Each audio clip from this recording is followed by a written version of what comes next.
মাল আসলে মানুষ খুশি আর মাল হারাইলে মানুষ নারাজ পেরেশান হয়ে যায় যে মাল মাল হারাই ফেলছি এই জন্য পেরেশান। হযরত ওমর রাদিয়াল্লাহু তাআলা আনহু পেরেশান হইতেছেন, কাঁদতেছেন কিসের উপরে? বলে মাল আসতেছে এটার জন্য তিনি কাঁদতেছেন। হযরত আব্দুর রহমান বিন আউফ রাদিয়াল্লাহু তাআলা আনহু আসলেন, ওনার কাঁধের উপর হাত রাখলেন।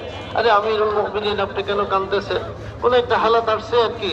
আরে এটা তো চলে যাবে, আরে এটা তো চলে যাবে, আপনি একটু সবর করেন। তো বলতেছে যে দেখো দেখো আমি কেন কাঁদতেছি, এই যে মাল আসতেছে, বলে এটা কি কান্নার কান্নার জিনিস? মাল আসতেছে, গনিমত আসতেছে, আরে এটা তো উম্মতের জন্য ভালো জিনিস আসতেছে। বলে না না, বলে মাল যে কওমের কাছে এরকম মালের আধিক্য হয়েছে, মাল বাড়ছে, ওটা তাদের জন্য ভালাই বয়ে আনে নাই, খারাপই নিয়ে আসছে। হ্যাঁ, মালের আধিক্য এটা ভালো জিনিসটা হুজুর সাল্লাল্লাহু আলাইহি ওয়াসাল্লাম ওটাকে পছন্দ করছেন। হ্যাঁ, হযরত ওমর রাদিয়াল্লাহু তাআলা আনহু তারপর বললেন যে দেখো যে আল্লাহ রাসূল সাল্লাল্লাহু আলাইহি ওয়াসাল্লাম তিনি তো এগুলো চান নাই। আল্লাহ রাসূল সাল্লাল্লাহু আলাইহি ওয়াসাল্লাম যদি চাইতেন তাহলে পাহাড়কে স্বর্ণ বানায় দেওয়া হইতো, কিন্তু আল্লাহ রাসূল সাল্লাল্লাহু আলাইহি ওয়াসাল্লাম ওইটাকে ওয়াসাত প্রশস্ততার সাথে একটু চলে।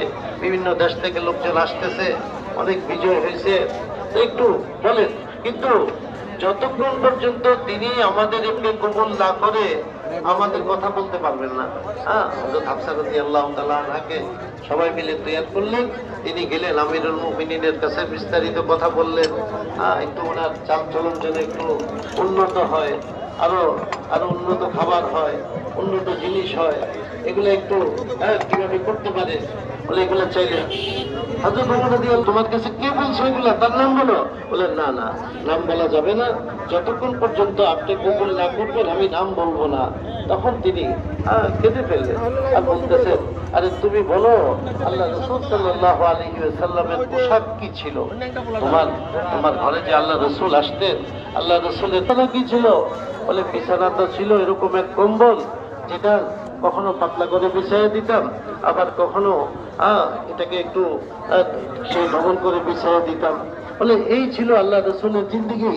তো আল্লাহ রসুলের এই জিন্দিগি, এরকম অবস্থা আল্লাহ রসুলের জিন্দিগি, তখন তিনি খুব কাঁদলেন যে আল্লাহ রসুলের এই জিন্দিগি ছিল, সাল্লাল্লাহু আলাইহি সাল্লামের ওই জিন্দিগিকে অনুকরণ করছে। বলে আল্লাহ রসুল সাল্লাল্লাহু আলাইহি সাল্লামকে আল্লাহ রাব্বুল আলামিন তো দিতে চাইছে, পাহাড় বানায় দিতেন আল্লাহ তাআলা, কিন্তু আল্লাহ রসুল সাল্লাল্লাহু আলাইহি সাল্লাম এটাকে বলেন যে রসগোল্লার সামনে আর খাইতে পারতেছে না, ডাক্তার মানা করছে।